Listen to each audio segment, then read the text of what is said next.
I'm going to let the video run because what I'm doing now is just cutting pieces of fabric into the shapes that I want.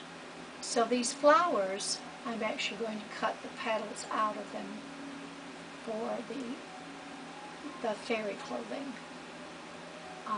You can use anything. You can actually just cut the strips. You can just have the kids, if they want the, you can actually just have them use strips to do the clothing, or you can have them wrap the fabric around the doll body.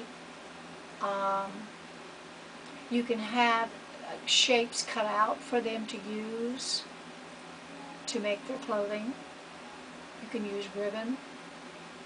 You can use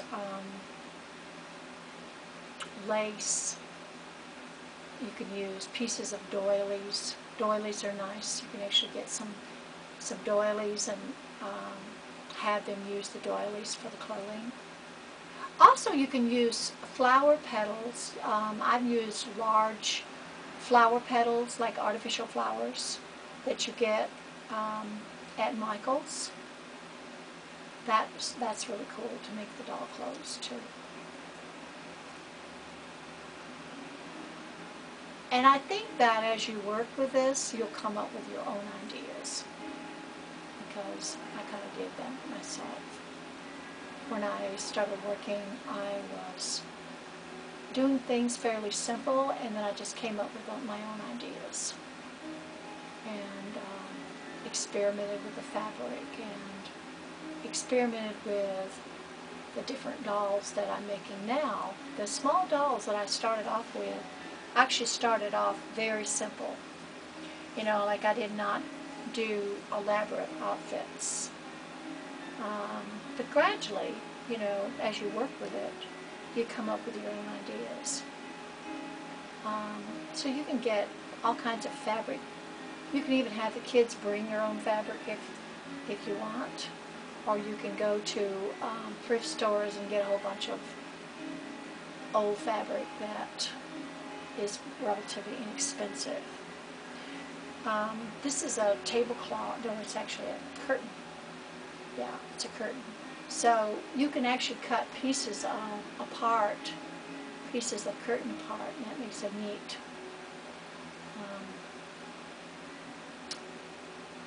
neat part of the outfit.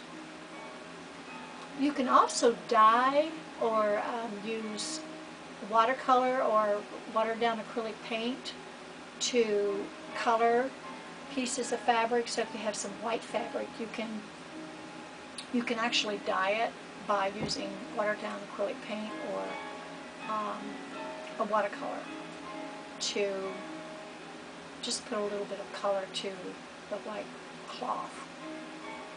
And I've even had the kids create their own fabric. They just start off with a piece of white fabric and make their own, you know, paint their own fabric. Scarves, old scarves, make nice fabric. You can actually cut pieces of scarves apart and cut them into strips, wrapping the doll with the strips or using it for the clothing.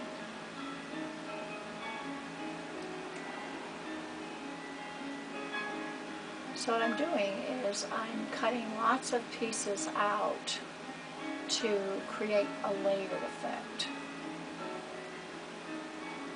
And I'm not really planning what I'm doing. I'm just cutting pieces out of random pieces of fabric, so that when I go to do the outfit, I have lots and lots of things to use to make the clothing.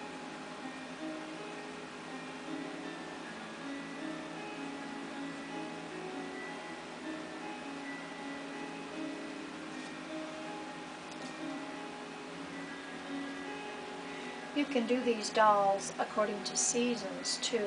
I've made fairies that were based on the different seasons. So that's something that's neat. And this is just really pretty metallic. metallic thread. And you can go to a place like Botanicals or a flower shop and get, I'm sure they have, like they have here, they have like a bit box where they actually, you know, save bits of ribbon that they use for their flower projects. And they have things left over that they sell fairly inexpensively. So this little piece of rose ribbon is actually pretty expensive when you buy a lot.